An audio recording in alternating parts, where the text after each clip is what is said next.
For 2 weeks, we're packing our bags and headed straight for Costa Rica.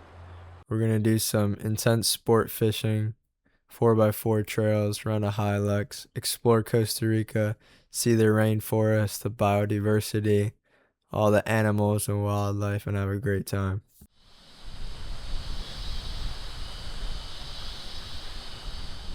We pushed west to the coast. Costa Rica's Pacific shelf drops off into deep marine trenches where cold, nutrient-rich currents collide. It creates one of the most prolific sport fishing grounds on Earth, a sanctuary for mahi-mahi, sailfish, and marlin.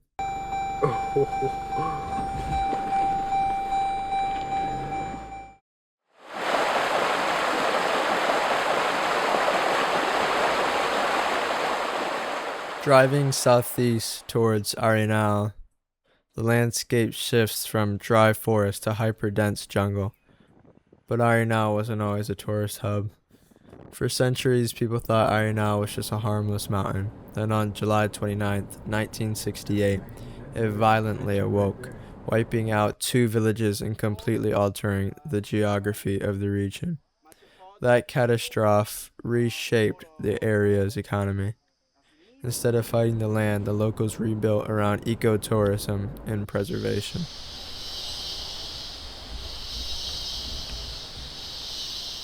If you want to actually see Costa Rica, you don't take a tour bus, you get a Toyota Hilux. Night approached fast as we were on our way to Arenal, and we found ourselves on 4x4 farm trails, many potholes, very muddy, and somehow this was a named road, and there were a whole bunch of cars and locals on this road. In the cloud forest, life doesn't just grow, it overflows, but this isn't an accident. Decades ago, Costa Rica made a choice to stop deforestation and bet everything on preserving its natural world. In 1948, Costa Rica did something unheard of. They abolished their military and redirected those resources into education and healthcare. That decision shaped a culture built on quiet optimism. Lesson learned: outdoors varies from home.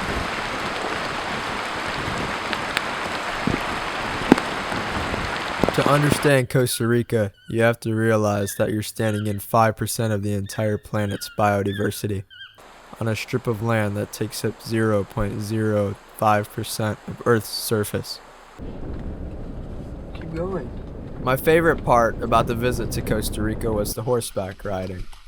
We rode around Arenal, down to the river, around the volcano.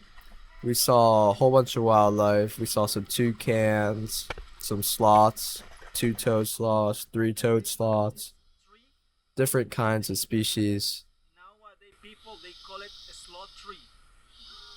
Right? If you see the leaf of the tree, that they love it. And the tour guide did a great job of pointing out the animals. They were up in the canopy and hard to spot without a tour.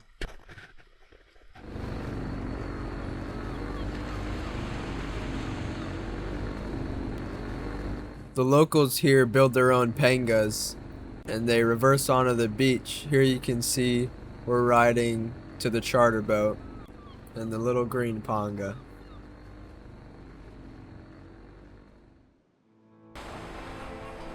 Conditions were sporty, little windy, rough waves, but a good time for sport fishing.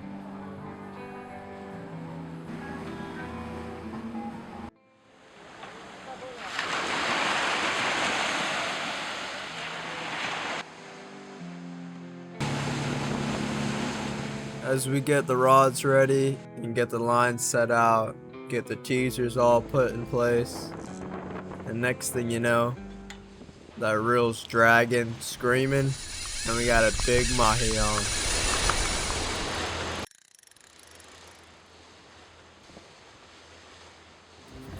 Wait!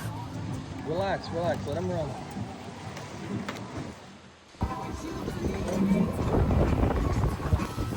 Nice fish.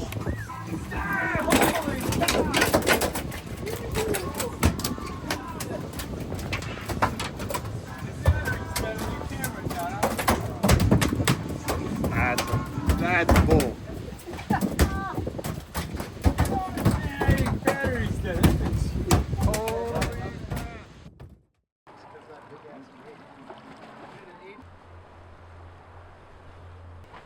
The remote beaches and vast landscape were absolutely stunning, almost dreamlike.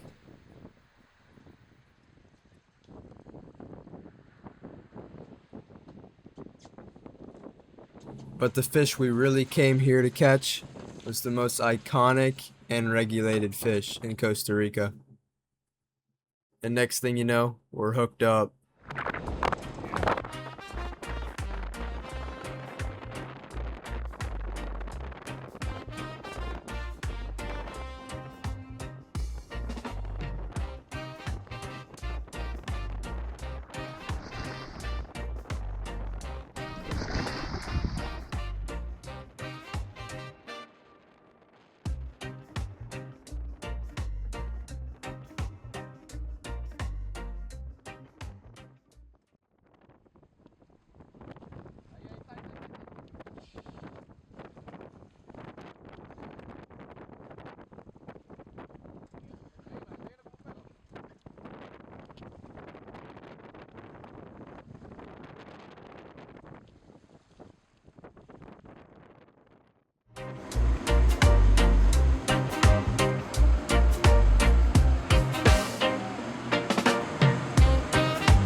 Pura Vida sounds like a cool tagline for a postcard, but when you learn the history, when you see a nation that chose rainforests over armies, that built its economy on respecting nature, and where people genuinely slow down to live longer, you realize it's an actual framework for life.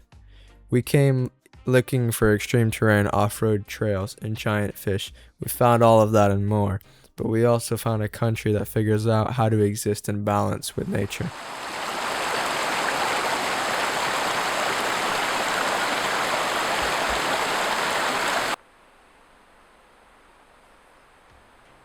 If you plan on coming to Costa Rica, don't just stay in a resort. Rent a 4x4, learn the history, get muddy, and talk to the locals. Pura Vida isn't just a catchy phrase for tourists on t-shirts. It's a philosophy of gratitude, letting go, and living simply.